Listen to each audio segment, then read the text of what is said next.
welcome to the Helen Plum Library Board of Trustees meeting, 7 p.m. on August 11th, 2021. We stand for the pledge of allegiance.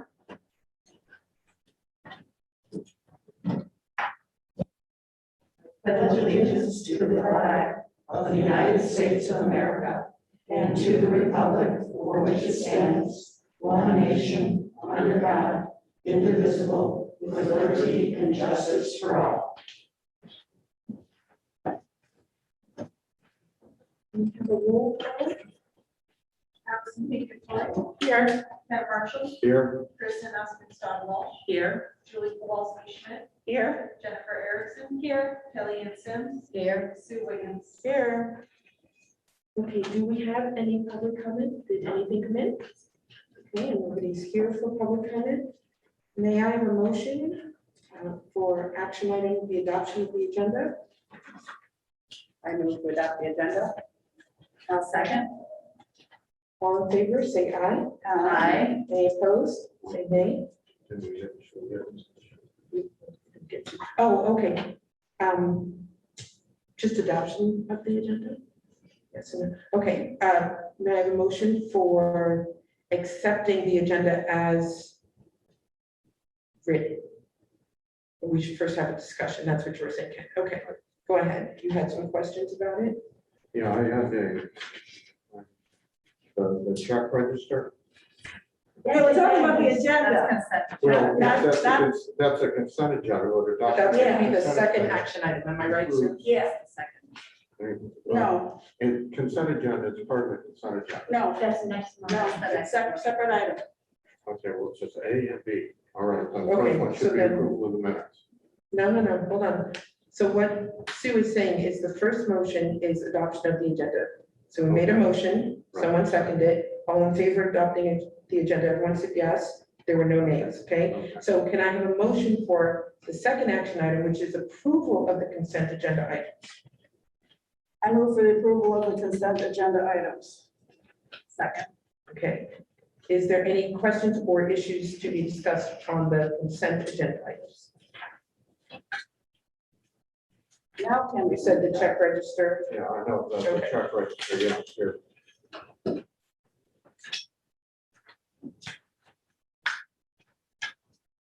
Next one.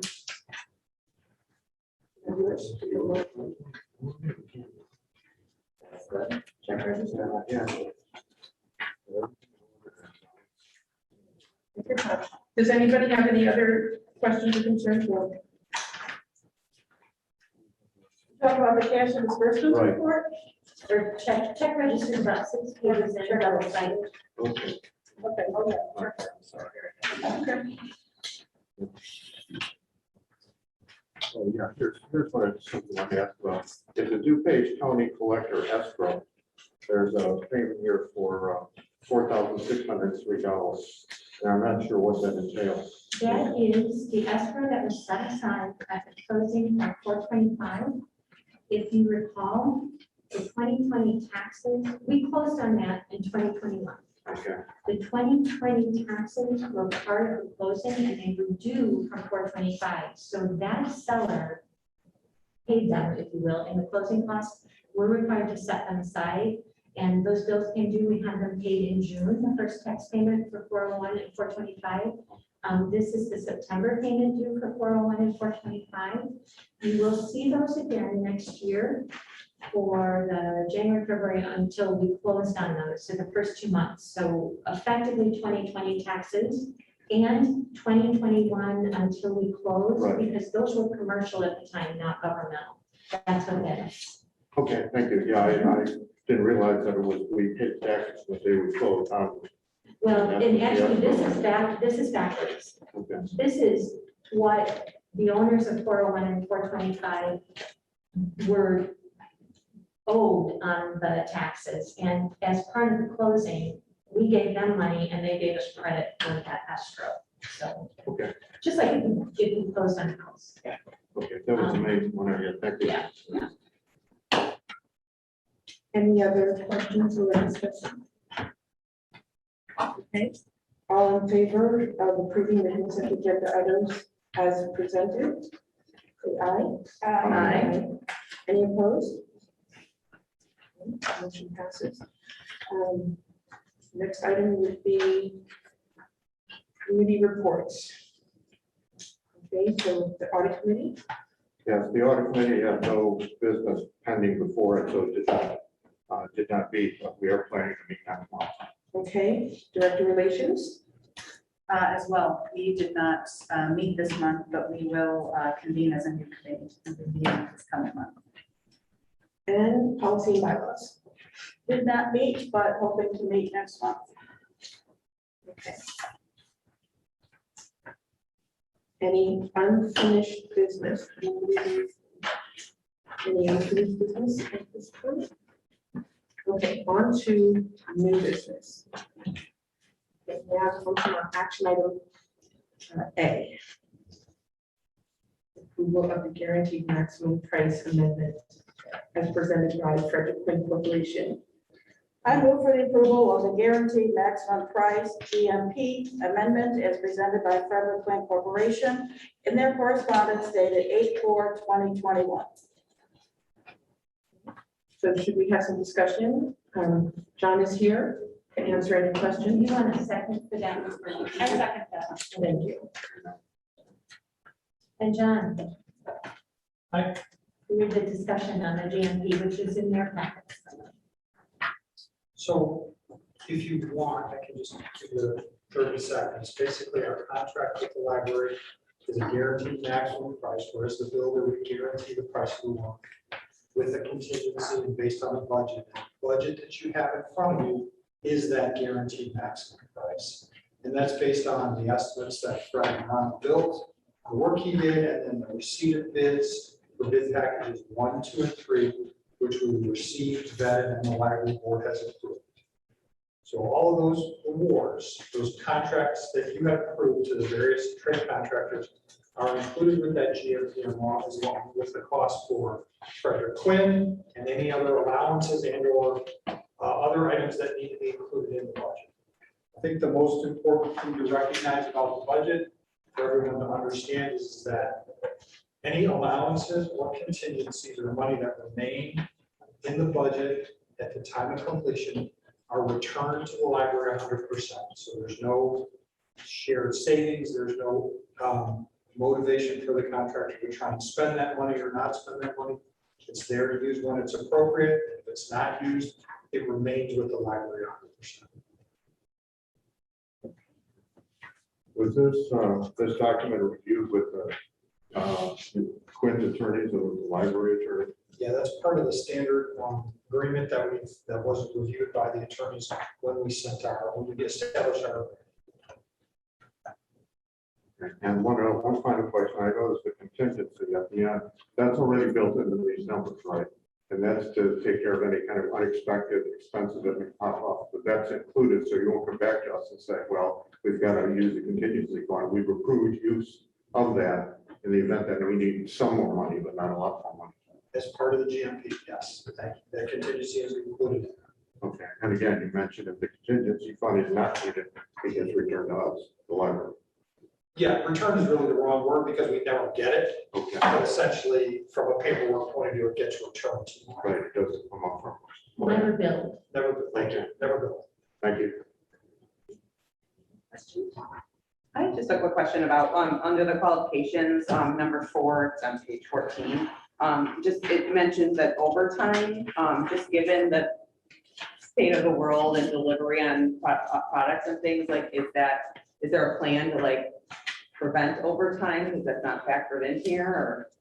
So we published a detailed schedule with the contract that the trade contractors signed up for. That being said, people make mistakes and things happen, as we all know, for the last year and a half with materials, things like that. So we don't have a specific plan for overtime. We're trying to manage the schedule to avoid it. Okay. But if we get to a point where it's in the best interest of the project, then we have that conversation with Claudia and to make sure that that's a collective decision. You were talking about page 14 here. Yes. Yeah, all work is based upon regular working hours. The budget excludes premium time overtime. So that's an open issue that hopefully we won't have to use. You'll come back to us, or you'll come to Claudia anyway to see. Typically with overtime issues, they're targeted towards specific activities and specific things that make sense in the schedule, and we would use the project contingency to pay for it. So we would ask, that's included in the GMP, so that would be a conversation we'd have with Claudia to make sure that she would concur with that. And I think the only time we would do that is if the interest of overtime would save us from being delayed in a way that would cost us more down the road. Right. Thank you. Thank you. Okay, so this is a roll call vote? Allison Baker Ford, Yes. Ken Marshall, Kristen Walsh, Yes. Julie Kowalski Schmidt, Yes. Jennifer Erickson, Yes. Kelly Ann Sims, Yes. Sue Williams. Yes. Motion carries. Thank you, John, for being here. The next action item is B. Wait, Jen, you don't have to stay, Yeah. except Can I answer a couple questions? Can I was going to ask a question. We did allude to the fact that Fred accomplished something for us today, and since we brought it up, I thought Thank that you would want to mention it. Thank you. Just walking out the door, Fred accomplished two things today. We were able to finalize the permits, and so the building permits are available. And they'll be picked up over the course of the next couple of days. And that will be the last thing that we need to do when we start construction. As part of the permit cost, the city has an ordinance where they require a bond to be provided for the value of some amount of the work. And the reason the city has the bond is because they want to guarantee that the work gets done. So it typically has to do with what they would call public improvements, sidewalks and connections to the sewer and things like that. And in his conversations with Bill Henneth from the city, he was able to make the case that it doesn't seem to make a lot of sense to charge for the library to have to buy a bond, because the bond that they're looking for is expensive. Given that you have the protection of the paper performance bond for us to protect you. And then Bill actually offered up that the village has an ordinance or a rule that allows them to waive that bond in the case where they're dealing with other public agencies. Fred reviewed that with Bill and put a letter together to Bill stating that was the case and making that request, and the village did concur and waive that bond requirement. Excellent, great. Yeah. It's about $37,000. What did you say? It's about 37,000, maybe somewhere. in there. Yeah, the bond is calculated based on the value of work, so it's a percentage. So the estimate Fred got from the bond council or the bond salesperson was $37,000 in round numbers. So it's real money. Thank you. We do still have some heavy permitting fees, but that's a wonderful thing. Yeah. Absolutely. All right, thank you so much. Any other questions for John or any other comments, John? No, not at all. And, just at Claudia's discretion, I'll come back on a monthly basis and answer questions or give everyone a little update on what's going on. But we're off and on. So thanks very much. We're looking forward to it. Us too. Thanks so much. Thank you. Have a good night. Good night. Please pass on to Fred our huge thanks. Like I said, Fred does the work and I like to take the credit. We'll spread it around. Bye-bye. Okay, so moving on to action item B. May I have a motion for the approval of the 2021 IPLAR, Illinois Public Library Annual Report. I move for approval of the FY 2021 IPLAR Illinois Public Library Annual Report. Second. Thank you. This is a roll, well, any discussion on this? I read through it. I don't have any questions. It seems pretty quick. Well, did you want to say anything Well, about it? I certainly, if you have any questions that you want to answer, this is something we have to do annually. A lot of the reports auto-filled. You can't change it. A lot of it's not, and a lot of it's auto-populated. So every department, every manager is responsible for some level of content in here, as well as Michelle Bauman, a lot of our HR-related things, personnel-related things that go into this report. So just so you're aware, when we put that little note that the management team is working on the IPLAR in July, there's a lot that goes on in that. The other thing which I mentioned in my report, the statistics that you see from us, it's not the only statistics and the only data, but part of the reason we do this monthly is because then at the end of the year, for the FR, we can grab the 12-month total relatively quickly. And at least a portion of what we report. And by the way, we have to file it to participate in the Illinois State Library System, but it also has to be filed if you want to practice. And it's due September 1st. Well, yeah, I assume that you have the final percent of this. Did you go through it and check? Yes, that all? yes. And Jonathan did a lot of the data and content entry before the walls turned. And Ian's been working on it as well. So. Okay, All thank you. right, anything else? All right, this is a roll call vote. Allison Pinkett-Floyd, Yes. Ken Marshall, Yes, Kristen Osten-Starbull, Yes. Julie Kowalski Schmidt, Yes. Jennifer Erickson, Yes. Kelly Ann Sims, Yes. Sue Williams. Yes. Okay. Action item C. I have a motion. Before you do the motion for that, the second budget says budget and appropriate ordinance, and it should be appropriation, just make that. Oh, it should also be appropriate. Yeah. I see it. Okay. I'd like a budget and appropriate ordinance. I move for the approval of the tentative budget and appropriation ordinance 2021-2022-002 with public hearing on the tentative budget and appropriation ordinance on September 8th, 2021, as set at the July 14th board meeting. We have a second. Okay, any discussion of this? Go ahead, Ken. yeah, I have just a couple of questions on the line items. Line item 11 on page 2, it's copiers, and it says $21,500. Are we buying new copiers or is it copiers? No, and I will tell you, this document is about a 50,000 foot height looking down at your budget. The working budget is what we manage our spending to.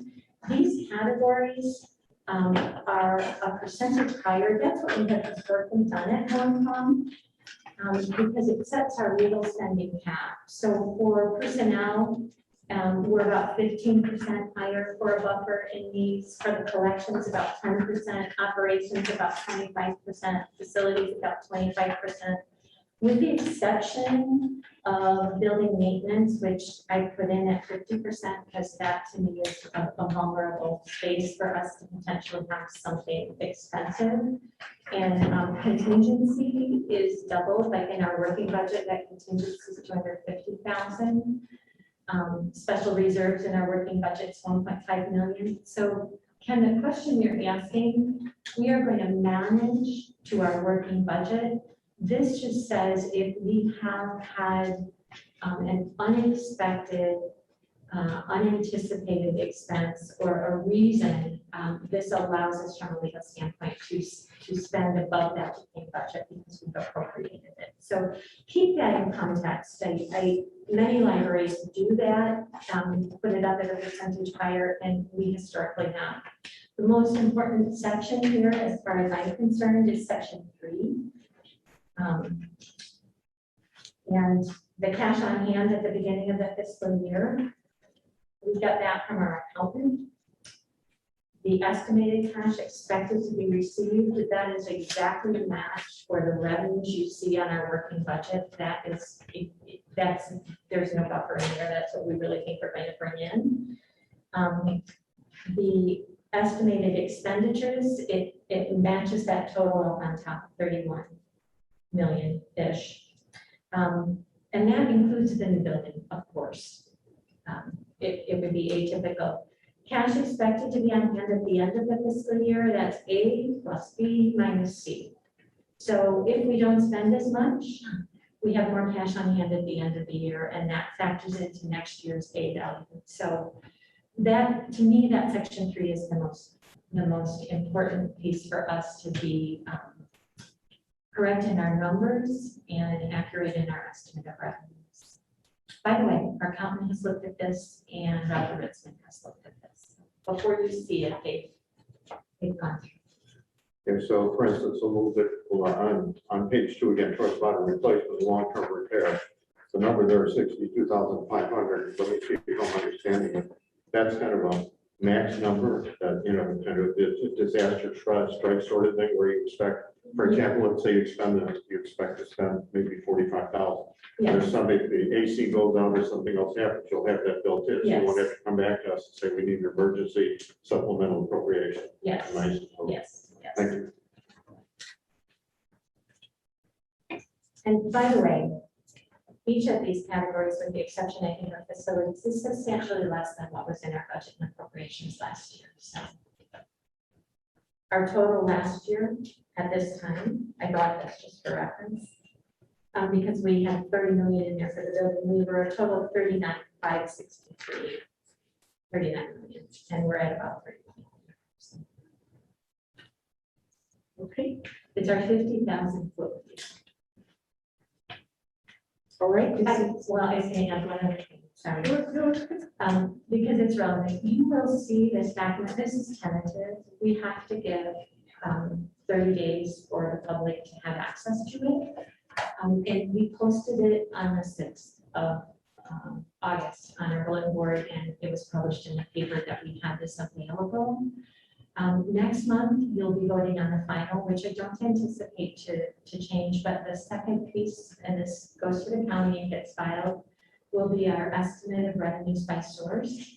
And that will match exactly our 7,801,677 and our working budget numbers. So you'll see both those documents next month. And they will fit filed.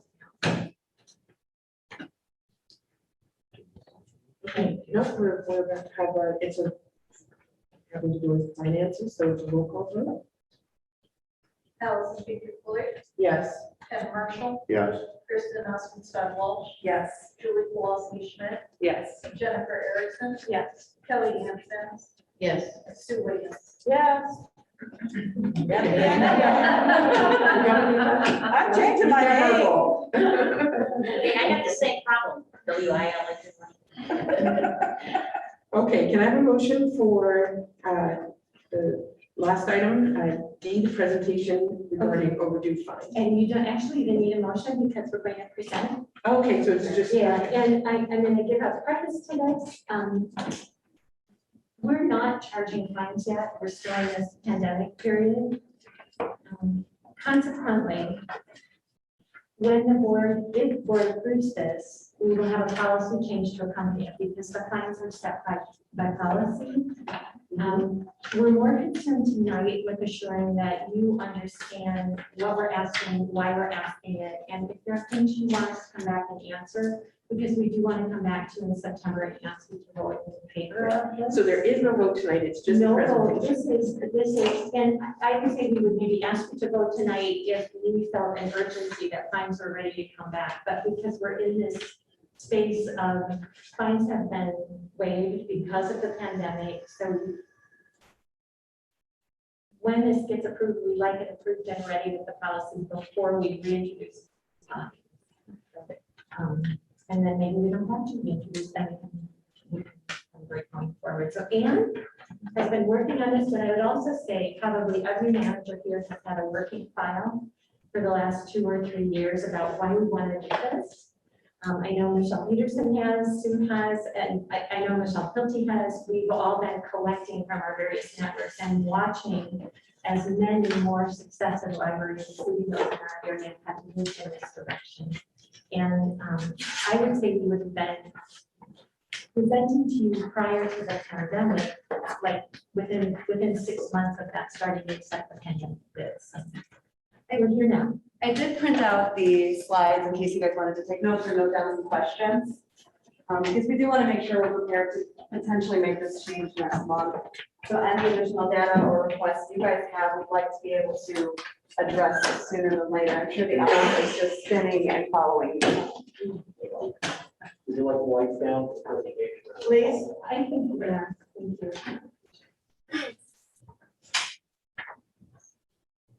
you. And you have the summary in your packet, so if you had a chance to look at it, we've got that information, just not, it's pretty helpful. And we wanted to just take a moment and kind of walk you through our thought process and coming to really a unanimous agreement.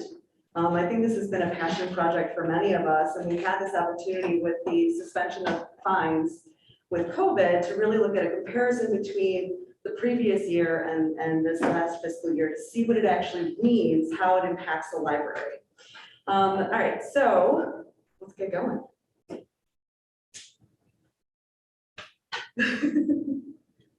Hold on. Let's maybe get going.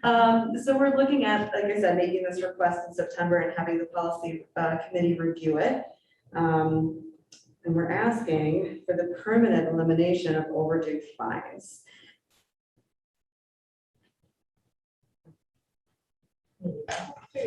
We'll see if this cooperates. We wanted to make clear what fine-free means for our library, because sometimes you hear that term and you think, oh, there's an absence of responsibility, but that's not really what we're looking for. We want an increase in equitability. So we're looking at fine-free as specifically related to overdue items. We get the items back, we're happy. That's really the goal, is to get the items back and not provide penalties for being delayed in returning them. I think if anything else this year has taught us that we have to change our expectations. And I think that's a good thing. The next slide here is going to show you our proposed notification and billing schedule, which I think will show this kind of increased and different take on accountability and responsibility. Our current schedule, we don't notify patrons until 1 week after the item is due. Going forward, we'd like to inform them that an item is overdue within 3 days. Then a second notice comes currently 10 days. We're looking at shortening that to 7 days. A third notice doesn't exist right now. We're going to provide a third notice at 14 days, and then billing in the proposed schedule at 21 days as opposed to 30 days now. So we're shortening that time, not charging the overdue fines, and then saying, okay, we really need this back now. That's kind of the different take. Any, Ken, did you have a question? Yeah, how are the notifications sent out, both by email and by regular mail? It depends on the patron. So I think mostly it's by email. Yeah, it's via email.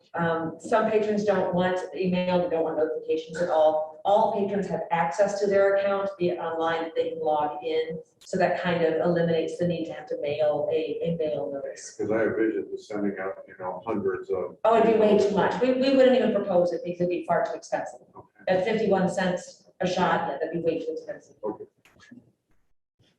So again, shortening that time frame. Yes.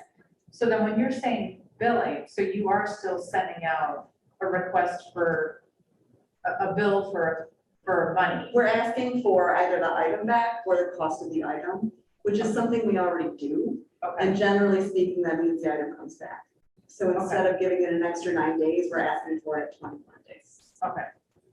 And this is going to be 21 days after the Item is 6 overdue. weeks. So we're already doing automatic renewals. Right. So theoretically, a patron has had the item and then had the item, and now they're getting 3 notifications, and now we're saying, okay, hang on, we really want this back. Got it. Right? So what if it's a very popular book, and there's like, I don't Generally know, 30 speaking, holes on it, and somebody Very just sits popular on it? books, we have multiple copies of, and we will purchase additional copies of in order to keep those items in circulation. Also with auto renewal, it does not renew items that are on hold. Yes, And so you get a notification saying this item has not been renewed, you need to bring it back. I would also say, especially for the adult collection, anytime there's more than 4 holds on a really popular item, it triggers an order. So I think we have that covered. It doesn't mean we're never going to have a situation where a popular item is not returned. but we do have the means and the reporting systems in place now, where if there is an item with a number of holds, the selectors are notified. So we're able to kind of account for that too. So patrons aren't waiting indefinitely for something that may or may not come back to the library. I'm a little concerned again, because I know people have got things on hold, and like, I don't know, real popular 17 on hold. Does that mean we're ordering like 4 more copies? It And then in depends 6 on weeks, we're gonna have 17 copies of the book that nobody really is reading.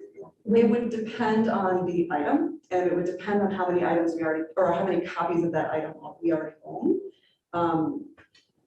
So if it is a very popular book, we may already have 10 copies of that book in circulation. It really just depends on the popularity and the number of requests. But I don't know in practice whether or not we end up with 17 copies. That doesn't typically happen. I would also say too, when I'm looking at a popular item I have on hold, if there's 17 holds and 4 copies, I usually think I'm like 4.25 in line for that. I'm really not 17. So that's part of it. You're not, you might be the 17th hold, but with multiple copies, your queue is shorter than 17. And I think what your concern is speaking to is that we're worried these items are going to come back. Changing fines doesn't change whether or not the item comes back. We're actually asking people to be accountable more quickly. So it's 21 days instead of 30, where they're getting that bill, their service, I mean, that when a patron's card is blocked at 21 days because they didn't return their items, they can't check out more materials, they can't access a lot of our online materials, so there are direct immediate consequences. But they've had 21 days to return past the due date, past the renewal, past these other things. So it's kind of a give and take there, and it's a practice we already have. So remind me right now, when you get a fine, what's the cost of the fine now? It depends on the item type. So for right now, we're not doing fines, but you know, When we did. pre-COVID, right? In the floor times. Yes. I think I'm looking over. at You are, yes, so it depends, so a book is 10 cents, e-resources were $1, Kindles, I think, and notes were $1 for a while. They just have different variables of due dates, and you see how confused we are by it. It was as confusing to the Sure. patrons, so. And so now, when 21 days goes by, and I'm sorry if you already said this, Go ahead. I would then get a bill saying, You have $21 for the book that you haven't returned. you either bring back the book or pay us for the value of the book. Yes. Which is And process. set at, how is that cost set? The cost is in the item record. So when a patron comes in and says, you know what, I actually just lost this book, I can't Okay. return it, then we can resolve it there. Okay, But that's all in the item record, so it's accounted for. It's our cost plus a $5 processing fee, Alex, or is that We did away with processing fees several years ago at this point. on all of the, so it's just the cost of the item? and will they know when they see it? Like when they see it, like, oh. When the patron's billed, What do you mean, I'm sorry? when the patron is billed, they see the cost of the Yeah. item. Oh, yes, It's yeah, they were, Okay. on the notice, it looks like a bill, like, here, you got So this. it's not like money is good. So that was my misunderstanding. When we say fine free, in my mind, I'm like, oh, there's no money involved at Yeah, all. No. In fact, there is. Yes. It's okay. It's the daily fines. It's Yeah. the accumulated. We're not kind taking of the blockbuster. punitive. like, The punitive kind of You're money. late, now you owe me for this, we're kind Yes. of like, no, just bring it back, we just bring Yes. the item back. That's our Exactly. priority. So it's like kind of reframing the whole. Yeah, that's what we're just Yes. calling it overage fines, Yeah. you know, because there still will be fines. There'll be charges, and you will see that on an upcoming slide. Yeah. Because you will see that there's money in that revenue stream, and it's not from fines, it's from Yeah. people who pay for. And I'm not concerned about the revenue stream. I was just trying to wrap my head around what the concept. Yeah. Just to give you an idea, Kristen, I banned my grandson from using my library card in Addison to check out a video game. It was $1 a day. And it got to the point where I could almost buy the plastic thing, Right. because it would slip under his bed or, Easy to. you know, inside of something in his laundry. Yeah. You know, he always had an excuse for why he couldn't return it. Yeah. So now he can check out video games, because I got tired of paying fines. Which is exactly what we want to avoid. We want kids to have access to material, right?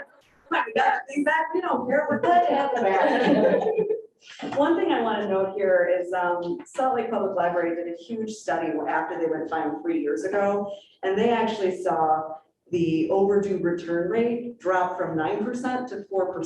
So that means more items were actually being returned when people weren't penalized for bringing things back late. I thought that was pretty significant. Are you expecting like you would see a similar influx here? We may, I mean, I think in general, patrons have been, we've had this kind of strange trial period with COVID. Yeah, we've right? already been kind of fine-free through Yeah. COVID, so it's been Yeah. a chance to see, have we seen a large uptake? Are we buying 17 copies? We really aren't seeing that. No. This is really kind of just formalizing what we've been doing and saying, yeah, it seems to really be working. And so right now, appreciate it. yeah. Oh, absolutely, and honestly, the interaction for staff, Yeah. we are no longer, for my staff in particular, we are no longer the enemy behind the desk. We actually can be helpful people behind the desk. Sure. And it really changes the stress level. And because of COVID right now, no one has like an active fine on their account, so you wouldn't have to forgive any of these. Right. Correct. It's my understanding, like sometimes you would have like libraries would sometimes have an amnesty day or something where you could return anything. And it was always my understanding that a lot of people then returned items and became re-engaged with the library now that they're not embarrassed, they don't have to worry about paying this. I also lost a lot of books. And actually, yes, and we still, I know that Sue and I have been talking about, we still probably will, we're hoping if this were to go through, that we would offer some sort of an amnesty for those who have billed items, that maybe they're still out and they're afraid to bring them back. So another way to get people to engage and come back to the library, because that really is our purpose overall, is for people to use this incredible resource that you guys have created, so, and that we're working to support, so Yeah. that really is our focus. That is my fear, is what you just said, the build item part, because I mean, I read everything and I still wasn't 100% clear. Sure. Wait a minute, so at the end of because I totally agree with that, I don't want to be punitive, we want people to come back. My fear is at the end of whatever the days are, people are then gonna get an even bigger bill and go, oh my God, I'm so embarrassed. I don't wanna, you know what I mean? Like, that's my only fear. Well, So I think it's a The only bill they're gonna communication, get is for the item. right? And they're gonna get that anyway. True, with or so without. I would just say it's all like framing, communication, which you Yes, know. But they can also just bring the item in. Yes, when- Which is the goal. True, which is true. So I'm just saying, But I think. I'm just saying it that's wasn't clear to me, so I think we just need to communicate. Yeah, I did have, so I was also just curious, all the libraries, it's really cool to see all our neighboring libraries already doing it. Oh, So yeah. clearly it's like the way to do it. Do you know, like, has it been a smooth transition It's for been people? so profoundly positive. Yeah. Yeah. I have heard absolutely no negatives. Okay, People cool. have come in, patrons have come in practically doing a happy dance, but it is celebrated, and Yeah, if you will, the conversation around it, it's profoundly positive. so maybe it's even like seamless, like maybe it's not a communicate, you know, maybe over communicating is not. You know, I think basically just to let people know that the particular levels of when they're getting notified Yeah. will be changing, Yeah, and that they won't be able to use their services Yeah. until the item's returned or paid for. sure. And, you know, I think that we probably do intend to do an amnesty period Yeah, at some point, so that those people that are sitting with books at home for the past couple of years and have been embarrassed or for whatever reason, can be like, okay, now I can come back and, you know, get my library card renewed again and be part of, my husband just did this at our library, and he's for years and years been afraid to go back to the library because he thought he was gonna have big, huge fines for all these Really? things that he forgot to return. that was gonna And be he's kind of, married yeah. One of my follow-up questions is, I know you use the term library anxiety, and I would think like, Yeah. I find the circulation emails very helpful that I get, because it's like very clear exactly when it's due, what's happening. But I could also see myself being like, I don't want to open that email with that big fine. So as we transition to this, it will be helpful for people to know, like, no, that's not what this is about. This is this amnesty period, or this is this new really non-punitive thing. I agree, and I think that one of the biggest things, and again, going with communication, is the difference in our notices is gonna be a big surprise to people, because you're gonna be getting any more of them. But then also, I think that we're gonna have maybe some of our power users that end up billed because they have books that are underneath their kid's bed. And those are the kinds of things that we will, during those individual things, we'll adjust it, we'll renew it, we'll make those adjustments. We aren't gonna just penalize them. So it'll give them the opportunity, because it will take time for people to adjust. And to your point, Kristen, on communicating it, some libraries, Glen Ellen Library is one that chose just to do it. They didn't even advertise it, they just did it. Plainfield did a big thing, and they wrote it themselves a check to the community. Like, this is how many we're giving you back of waived fines. it has different reactions. The end result, honestly, is that it allows us to give better equity and access to our patrons, and that really is our purpose, however we communicate it. And we will do our best to understand that patrons are gonna need time to adjust to this new way, but I think in the big picture, they will be happy with it. The bigger thing you're gonna need to understand is that they don't need 3 days grace anymore. Although they will start, remind me, they will start losing access to things though, right? After 21 days. After 21 days. Yeah, after Okay, 21 so they days. do have a 3-week. At a click level, I think it's a $25 click level, so if they've lost a $10 item, they're not. I would interject, So. that we are reasonable people. Yeah. And if someone says, I had to go out of town, or I have some sort of circumstance that prevents me from getting to the library, we will simply extend their due date and deal with it. Because we don't want people to feel afraid to come back to the library. We just want to know that eventually we might get that thing back. So that somebody else can have that thing, you know, it's more important that the person wants to come back than it is that, you know, we have these firm deadlines. But, you know, they will exist and we will encourage items to come back and we'll, you know, figure it out as we go. But I don't think, I think communication to patrons, especially in those email notifications, can be direct, but still very, you know, to the point.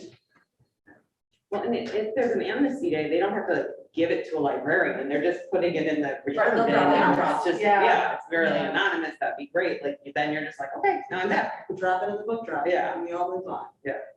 It's not like in the movies where they Right. got this big Right, like, right. you never return, John, Tom, and Jerry. Yeah. But that, I mean, it can feel that way when you're at the front desk and you're having to pay for something that you can't really Yes. afford to pay for, and it can be very stressful, so. And there's that factor of lack of privacy too. Oh, yeah. Because Yeah. people are standing at the front desk, somebody else is waiting right behind in line, and you're like, oh gosh, now my neighbor is gonna know that I'm irresponsible and have fines, and you know, and just to release all of that. I'm sure Claudia does not remember, but my daughter left a book out in her like little clubhouse and it rained and it was destroyed and I marched her right into the department, right to Claudia, was like, tell her what happened. And be librarian. We even still be collecting for that. Exactly. Oh, we paid for it, but I'm just saying, I was like, come on up and explain. Right. I had my dog, but I had to buy a book because my dog ate it. I'm on the hunt for a chicken tail of a game right now, and I remember who called me and he's like, there was a duck tail, but do you remember, was it a duck and a chicken? I'm like, oh my god. Chicken tail. I didn't start my day thinking we talk about chicken and duck tails, but that's the way it went. We're there. I've been keeping this slide up behind us because I want you to, everybody to understand that the revenue we collect from fines is a literal drop in the bucket. And I don't want there to be any concern that if we stop collecting overdue fines, that will somehow be damaging the library. It looks like a lot on paper, but based on our overall budget, which you guys were just looking at, it's not true. It's not damaging, especially when you consider the offset from revenue collected from passports. And the damage that the negative interaction potentially has. Yeah. And the other, instead of the 2020, 21, $6,475.69. There's no fines in that total, because that represents July 1st, 2020 to June 30th, 2021. We were not collecting fines at all. So that's what was collected for the dog ate it, it got rained on, we lost it, left it at grandma's, we buy it. So, and I think for a long time that revenue line, and by the way, that little drop in the bucket is part of our estimate of revenues by source. There's a line item for that. But it was always labeled fines. So I think anytime we started to look at what do we leave on the table, what have people been paying in fines, it really was always fines and loss and damage. But it wasn't titled that. And I think that confused a lot of people. Our accountant needed. And the line right below it said lost and damaged, but that was a different revenue line for interlibrary loan lost and damaged. So we cleaned up the labeling and have a clearer picture of what Wayne Fine for needs, and that the accountability is still there. If you don't get the material back to us, it's going to be an you're paying for. I believe this will also make it easier for the circulation staff Oh, 100%. to get the transactions, quicker and not embarrassing people. Oh, my goodness, I gotta pay $3. Oh, my goodness, that's why I have Or they $3 in my have it with purse. me, right, Right. that's the power. And sometimes too, if a parent has their fines maxed on their card, they start to use their kid's card and then go to put a hold on a child's card and go, Whoa.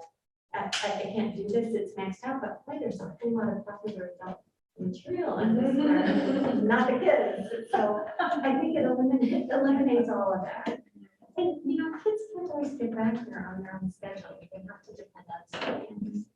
Your fines are lower, but eliminating them, I think, is going to help with access. Absolutely. I actually stopped the screen share because you guys made all of the points that I was going to bring up, which tells me that we have to make sure we're careful in our communication to the public. But aside from that, it seems like we're pretty much on board. Do you guys have additional questions or concerns that we can address before we meet again regarding this? I think it's a good idea. I'm excited. That's great.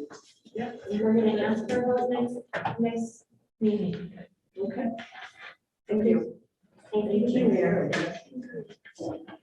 Okay, moving on to communications. Julie? We did not get any communications this month. Okay, great. Library director's report, any questions?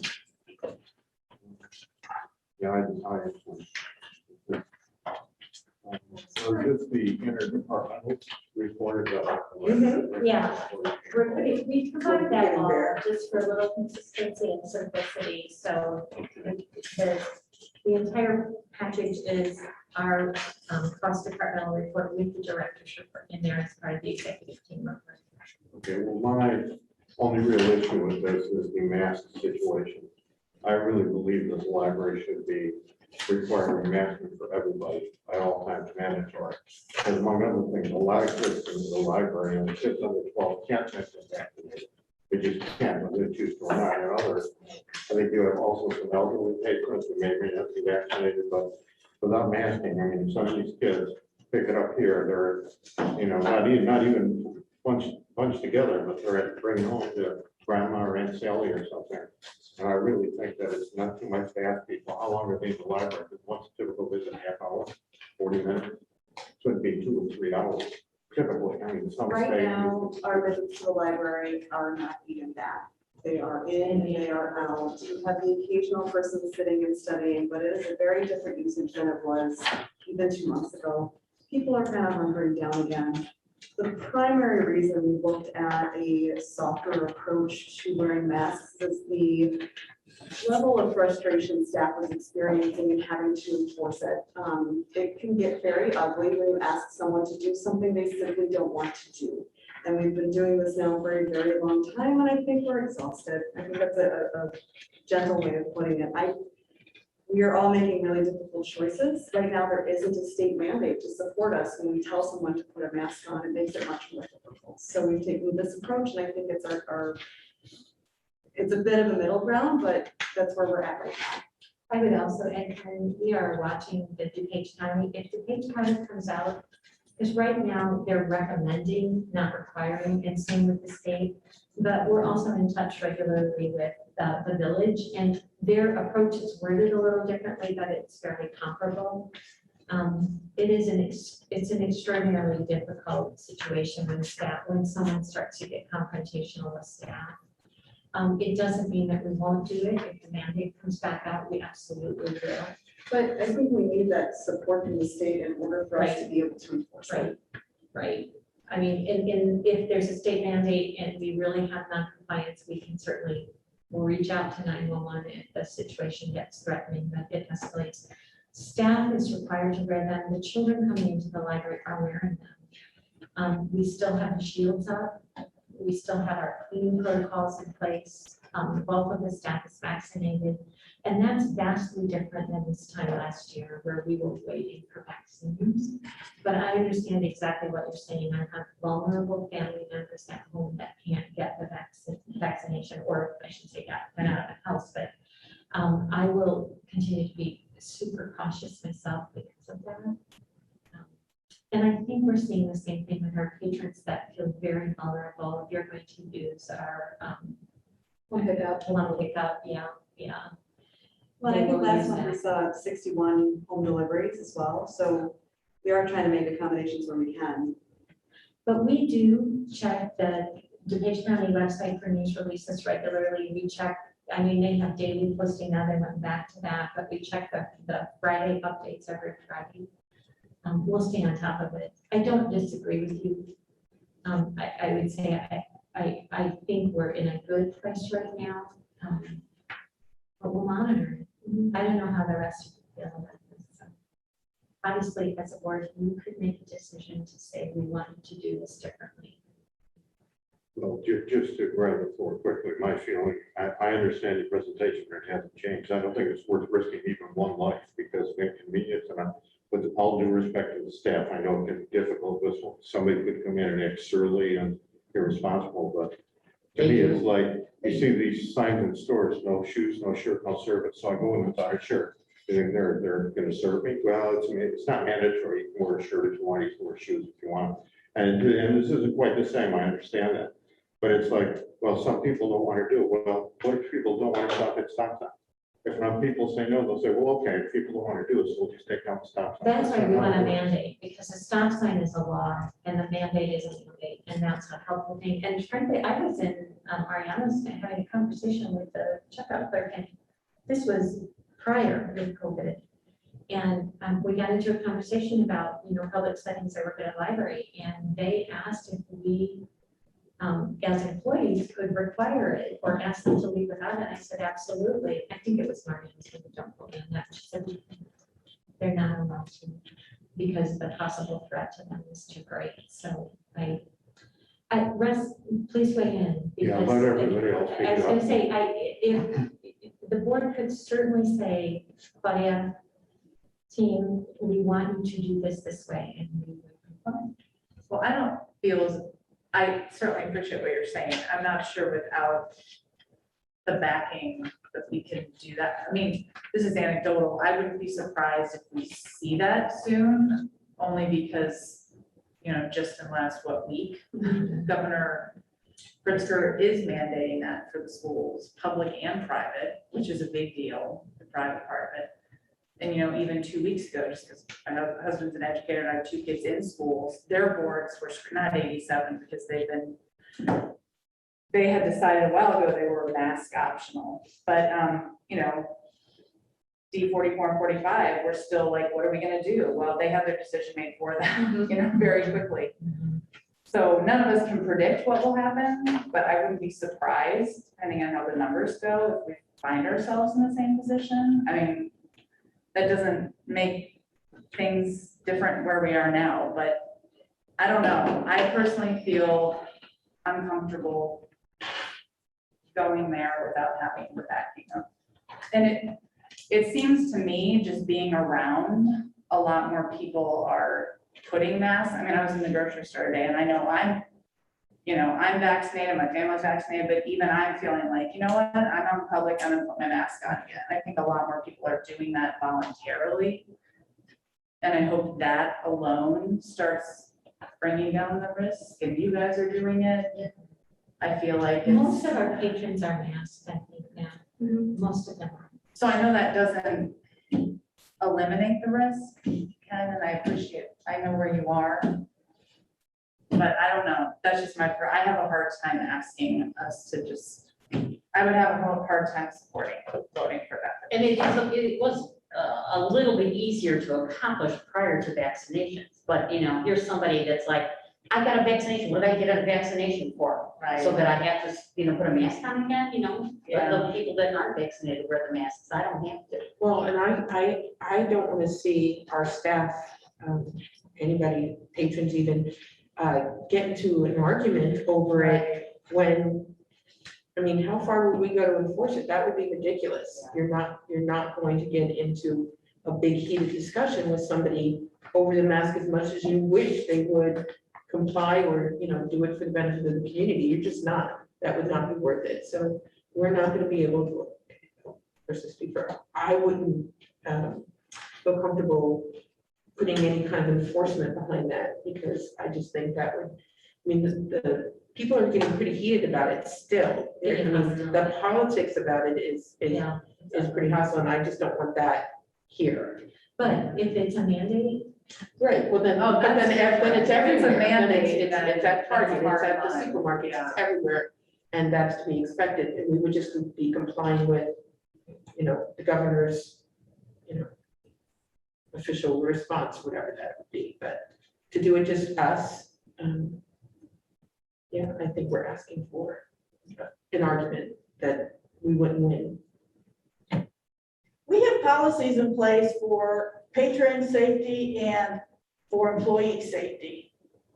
We do. When somebody appears drunk, we ask them to leave. They're made to leave Right, and if they didn't, let's just say, because it's the safety we of would call the police, everybody. right? We call somebody. it. Yeah, if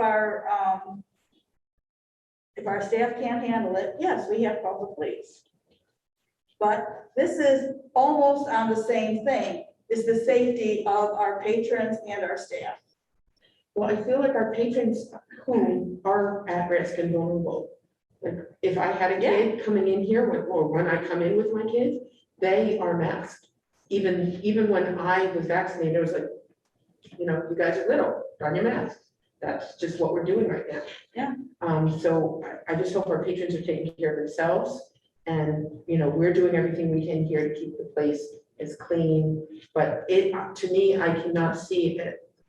A patron who would come in and disregard our policy is not really gonna care. They're not really gonna care to not have the argument about it if they are dead set on not wearing a mask. I think most of those who are protecting themselves will, and will continue to. And now that Delta is such a big thing, more people are. I mean, that's what I see. I see more people wear it, as are we, when 2 months ago, we didn't have to, we had space and we weren't, but we are now. What is the current signage? it says, Recommended. masks are recommended for all vaccinated, not vaccinated, something along those And lines. in children, it says, children are required. It does, okay. And when it was mandated, right, it was Then mandated. it said Okay. masks are, Everything keeps it said changing. masks are Yeah. required. We had multiple signs on the way into the Yeah. building, we had signs on the door, we had that big screen at the front of the building, and we were still telling those patrons to put masks on when they came in. And were they complying then? It was a difficult period. I think it Oh, was it most was? difficult for Yes. the in adult services over by the computer users, when somebody was sitting for a length of time. People that are coming and going are coming and going. And most of our patrons who I think feel any sense of vulnerability for someone at home or themselves, they're in and out, or someone's picking up their materials for us, or they're using home pickup when possible. So it is a fine and delicate balance between the level of stress that staff is experiencing, and frankly, the level of awareness that they are also in a situation with the public where as the Delta variant rises, that causes stress for all of us. Like what might we be exposed to, what might we be bringing home, and not that anybody wanted to put masks back on, but I think there's a little bit of relief for many that say, okay, I don't want to do this, but I'm glad we are. Yes. Seems like the goal and the outcome is to keep the patrons and the staff as safe as possible. But what I'm hearing is that if we mandate something before the state does, then perhaps we're not even reaching that outcome, because it will lead to a confrontation. It will lead to somebody seeing this as an opportunity to cause a problem without the backing of the mandate, which doesn't reach the goal of safety. Sorry, I'm not contributing more because this is definitely my territory, but I can say that there's just no way we can make a mandate when the governor has not. We cannot do that as a public institution. We have to follow what the governor does and not be more restrictive than that. But in my understanding for my last 40 years as a nurse in public health too, that's how it works. So we just have to encourage, and be role models at this point. That's pretty much how we have to handle it. We are quick to offer masks because often people have gotten kind of out of the habit of having one in their pocket, so we simply provide it, and that kind of helps diffuse things, but we catch who we can. Well, and I like the signage, communication that you have, I think it's good because it's recommended for all, right, vaccinated and not, I think is important to say. So what do we do if, so we don't institute a mandate ourselves in our library? Somebody comes in, or if we do institute a mandate, let's say, so I'm not gonna wear masks, well, okay. Then the governor says, well, okay, everybody should wear masks in public libraries. Same guy comes in the next day and says, I'm not gonna wear masks. Then we ask them to leave. Okay, so But you're that- not gonna ask him to leave on our authority on the state, and what if he does leave? And we Then call the police. And you know what, if you look at the signs outside, due to governor's mandate, due to a mandate in the state of Illinois, in your churches, due to a mandate, due to a requirement, we are requiring masks, and right now we are recommending them. Or we're actually requesting, we are requesting that you wear masks. Well, I think we're passing the buck, but he and I beat this dead horse. Obviously, I'm in a minority here, but my feelings haven't changed, and I think my views of record. It's really all I wanted to do. Evidently not gonna change anybody's mind here, but I got my say, and let people know what I think. I appreciate that. I appreciate what you're saying, and I do feel like the same way, like I wish there was a mandate at this point to protect everybody, but. So there are masks up front, because we're going to check. There are that. masks at every Do you- student's desk. When you see someone without one, are the staff saying, would you please put on a mask or not? There are, I think, Okay, so we started, when we started this, we started doing that, and we had so many people yelling, I'm not saying I don't want one, I'm saying yelling at the staff. Yeah. I don't wanna wear this, I don't need to wear this. That's something that I don't feel our staff are prepared to deal with. And again, if you've got someone not wearing a mask, yelling at you, things are flying at your face. Right. And so that's where, if we have a mandate, then we can easily say, it's a mandate, it's required, you're like we have done. Yeah. Right, like we've done, like we did all last year. That's not an easy interaction, but it's easier with the backing of a mandate than just saying, we think this, we're going to do this. We think it's for the best, but being the staff, one of the staff members on the department desk that deal with it, walking through the door, we actually had far more negative interactions. I was here all day Sunday by myself on the front desk, and I stopped because it was like, whoa, I really don't. People are coming in, they're wearing it if they want to wear it, if they feel vulnerable, they're making sure their children do. I will definitely, if a mandate comes on, I'm the first person. But it does make it quite difficult to do our job. And again, if someone's yelling at you without a mask on, and we're talking about safety, we just put our staff member into an unsafe situation. and then we're asking them to go right back to work because they're public buildings Right. are open. And there's So nothing it's- you're gonna do to win there? Correct. Nothing. And then the question is, do we really want to start calling the police on our patrons for this kind of thing? Then, that's where we're starting to talk. We wouldn't put the phone down. Yeah, well, that's part of it, yeah. And I hear where I totally hear where you're coming from, Ken, because I'm in a situation where like, I can't bring my son because he can't wear a mask. He's 2.5, he doesn't get it. But like, my choice is, I'm not going to bring him and break a rule and violate a policy, but also I'm not going to expose him to people who are choosing to not do that. And it's a horrible situation, but I don't think that, I don't think it would help de-escalate a situation if we were ahead of the state in this situation. We can't go ahead and say, just can't. I'll kick and scream. And there's something Right, because we're a with public human entity, behavior too, right. when you've gotten used to like, all right, I started my day at church and then went to the grocery store and then went to the library, and at all of those places I had to wear a mask. Then, but if you go to those other 2 places and then you come to the library and they're the only one that's requiring it, then I think that can lead to a challenge. But I would take issue with Kelly that I think we can't require it. I don't think it's illegal for us to do it. Now, factually speaking, you may well be correct that we don't have the state's backing, but you're saying you can't do it. Well, we can do it. It might be inadvisable if everybody here thinks the same, but I think legally we should do it. And I have one last question. You indicated that Tony, yelling at the staff about a mask and et cetera. If there's a mandate, what's the difference going to be? They'll still be yelling at you, except that then you'll say, well, I'm going to call the police. I suppose now you won't say you're going to call the police. I'm not disagreeing with you on that we won't have the exact same situation. I'm just saying that for the staff, it is easier to take that abuse almost because it does happen. I mean, we've taken abuse at the front desk throughout this entire thing because everything was decided, they think we did it, and it's very difficult. So I can't say that that's not gonna happen. You are absolutely correct. Anytime we're gonna mandate anything, we're gonna have it, just for the staff side of things. When people say, why do I need to do this? It's easier to say because of the state mandate, it's on the thing, than it is to say that we've made this decision. And that really is it. My staff will do whatever, same way, whatever the board decides and whatever the directors tell us to do. I'm just trying to kind of give our side of it. Well, let me make it clear, as you can see from minutes past meetings, I, as much as anybody, appreciate the hard work the staff has done. I'm Absolutely. confident in staff.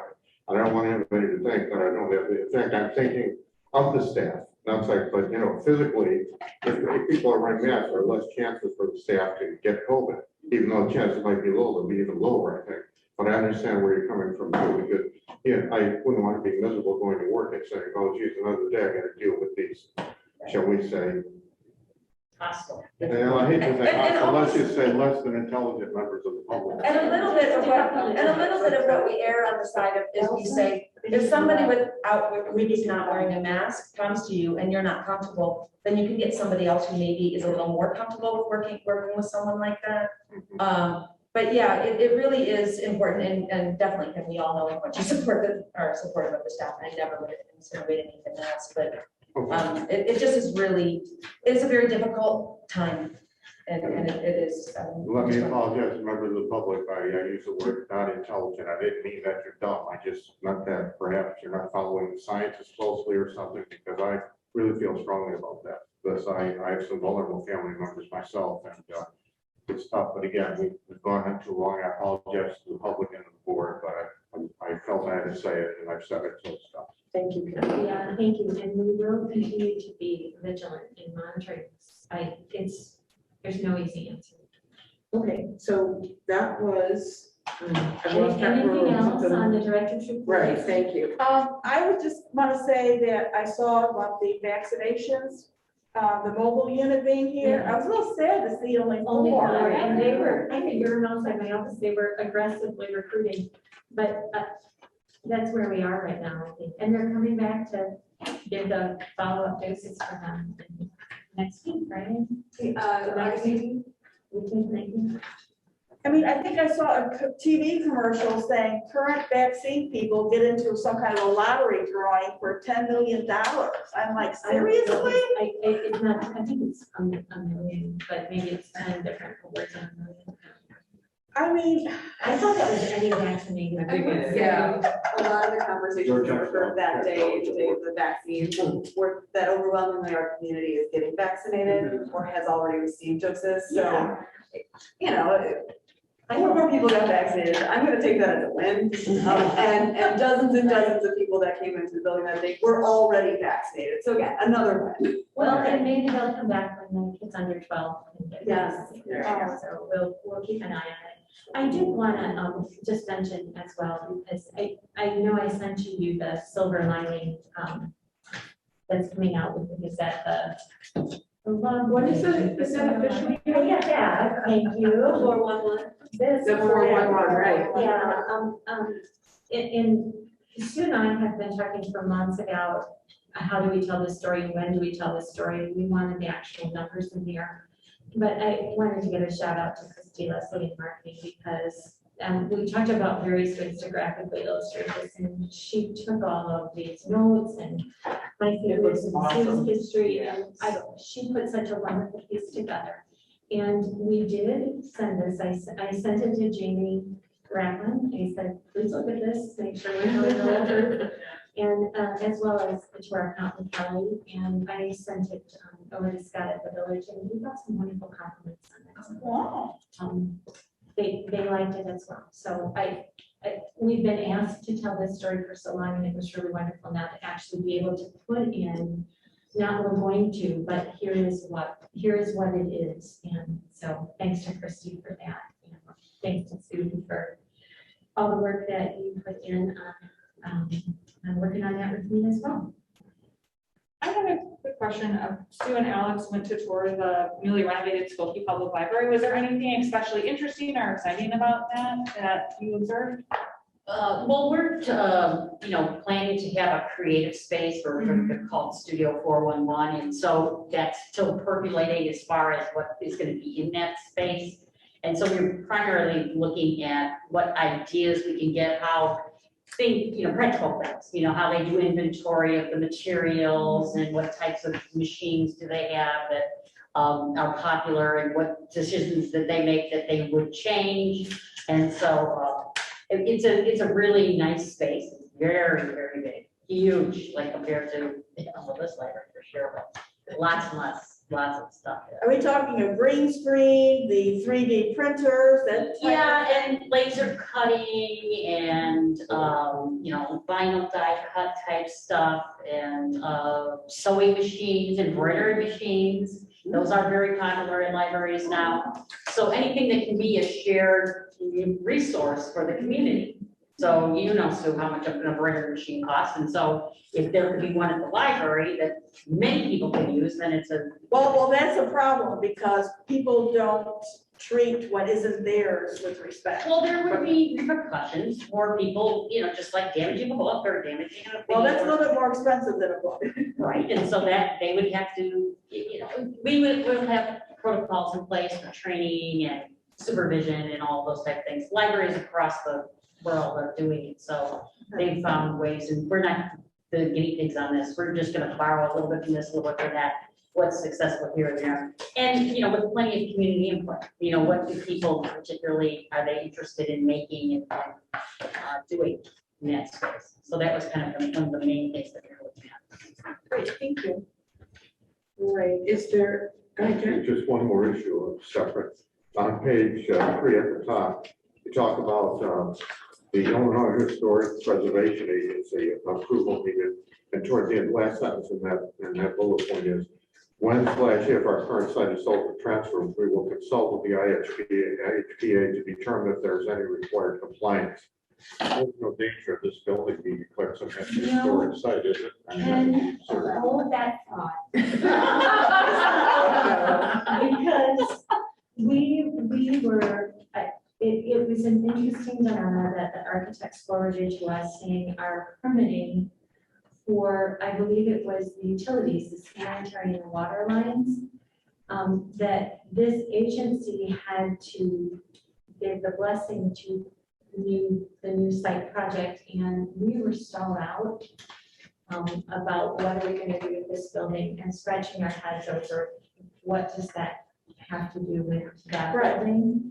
And it was looking like it was going to stall out our permitting process over there. And so I did document to them that we will be in this building for another 18 months and so forth and so on, and the permitting went through. But I honestly, I'm not sure everybody in the village really understood why this was going on, but because this is in its 50th year, this building, I am aware that when it comes time to the disposition of this building, we are going to have to figure out what our requirements are for any contingencies. So, Or for the new owners. what that did was put that caveat on our radar for the discussions coming up, and what it's going to mean, I don't know. But I did look on the website for state historic sites, and some are deactivated. So I think when we get to the place where we're going to discuss our options with this building, we will start asking more detailed questions. I frankly did not want to get into too many detailed questions because we did not want to try to engage in the conversation about this space holding up that space. Right. So stay tuned. We will walk through this and sort it out. That's a strange obstacle to come across. I was stunned. Yeah. And I think Nathan and Sean crossed it over to us because they said we can't answer these questions because it's not that building. Right.